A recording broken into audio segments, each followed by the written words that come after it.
शारदे माँ, हे शारदे माँ, अज्ञानता से हमें तार दे माँ। हे शारदे माँ, हे शारदे माँ, अज्ञानता। इसे जानकारी कर रहे थे अपन प्राचीन भारत की। प्राचीन भारत में वैदिक सभ्यता और उसके बाद में पढ़े थे अपन हिंदू धर्म से संबंधित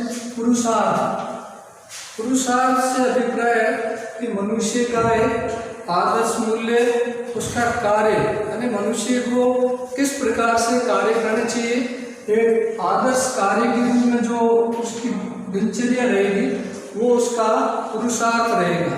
और पुरुषार्थ मुख्य रूप से 4 प्रकार के हैं: धर्म, अर्थ, काम और मोक्ष। 4 प्रकार के पुरुषार्थ हैं और इन्हीं पुरुषार्थ के अनुसार व्यक्ति को, मनुष्य को अपना जीवन यापन करना है और अपने जीवन के लिए कार्य प्रदर्शित करना है। तो पहला है धर्म से संबंधित। धर्म से संबंधित धर्म का अभिप्राय है अपना जो सदाचार और आचरण, व्यक्ति का जो आचरण है वो शुद्ध रहेगा, सत्य रहेगा और सदाचार के रूप में कार्य करेगा। ये पहला कार्य रहेगा धर्म से संबंधित, यानी अपना आचरण शुद्ध हो और एक सदाचार के रूप में जीवन यापन करे। दूसरा है अर्थ।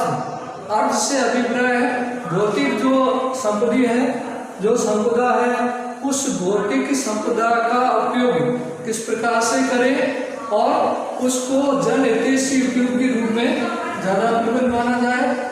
तीसरा है काम। काम वासना से अभिप्राय है सुविधाओं का भोग, जो भौतिक सुख सुविधाएं है उसका भोग किस हद तक, किस क्षेत्र को ध्यान में रखते हुए करना चाहिए। अनावश्यक या अनुचित भोग नहीं होना चाहिए। एक आम समस्या या जो जन है उनके हित में उसका उपयोग नहीं होना चाहिए। तो इस प्रकार से जो सुख सुविधा है उसका उपयोग होना चाहिए, लेकिन एक उचित तरीके से उनका उपयोग किया जाए, ये काम है। चौथा है मोक्ष।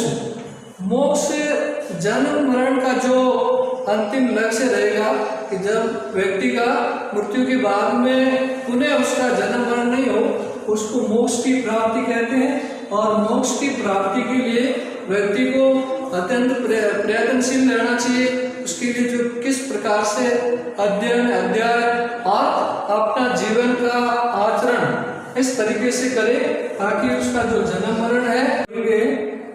ऋण, तो ऋण ये भी 3 प्रकार से है कि जन्म के और मृत्यु तक व्यक्ति को किस प्रकार से 3 ऋणों का चुकारा करना पड़ता है अपने जीवन के अंदर।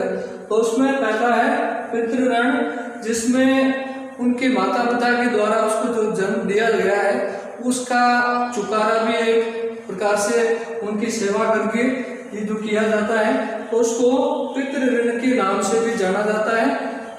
दूसरा है ऋषि ऋण। ऋषि ऋण से अभिप्राय है जो ज्ञान से संबंधित जो गुरुजन है, जो शिक्षक है या अन्य, उनके द्वारा जो ज्ञान लेकर के भी व्यक्ति को उतना जो महान बनाया जाता है, तो ये भी अपने ऊपर एक प्रकार से ऋण है और उनकी सेवा करके इस ऋण का भी चुकारा किया जा सकता है। तीसरा है देव ऋण। देव ऋण है समस्त प्राणियों के लिए व्यक्ति को जो बनाया गया है, मनुष्य जो अन्य सभी वर्गों के लिए सेवा करे, उनके लिए प्रयासरत रहे, तो उनकी सेवा करके उनके लिए पशु पक्षियों से संबंधित है या अन्य जीवों की है, उनके ऊपर दया करके उनकी सेवा करके जो कार्य किया जाता है ये उनका देव ऋण के रूप में है। और इनके जो तरीके हैं, स्तुति करके है, प्रार्थना करके है, पूजा पाठ करके इन ऋणों का चुकारा किया जा सकता है। तो 3 मुख्य रूप से ऋण है, पितृ ऋण, ऋषि ऋण और देव ऋण। तो इसके अनुसार ही महायज्ञ, तो महायज्ञ में 5 प्रकार के जो महायज्ञ है, तो 3 तो उनके अनुसार ही है। जो 3 ऋण है उसी नाम से ही है कि पितृयज्ञ, ऋषि यज्ञ, देव यज्ञ।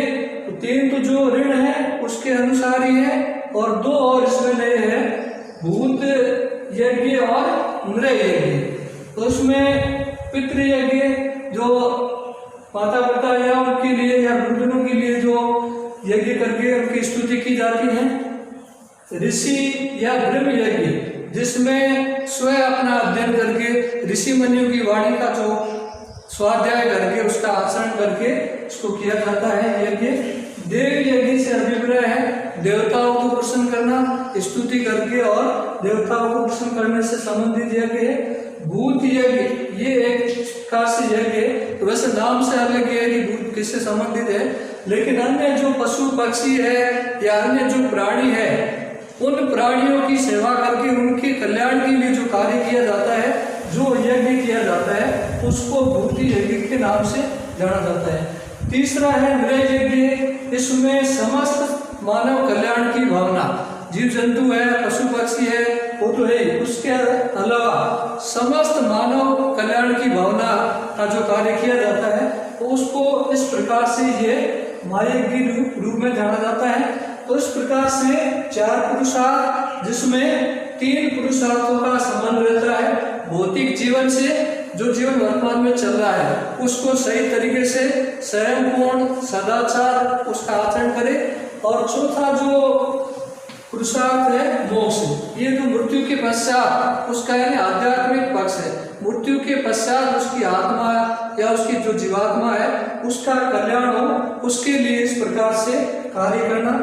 उस प्रकार से 4 पुरुषार्थ, 3 ऋण और 5 महायज्ञ। ठीक है, तो इस प्रकार से 5 महायज्ञों के और इन ऋणों के अनुसार व्यक्ति अपना एक आदर्शपूर्ण कार्य करेगा तो निश्चित रूप से अपना जीवन हो एक जन्म मरण का जो छुटकारा भी होगा, और आम जन या आम जो पशु पक्षी है उनके कल्याण की भावना भी इस मनुष्य के द्वारा रहेगी।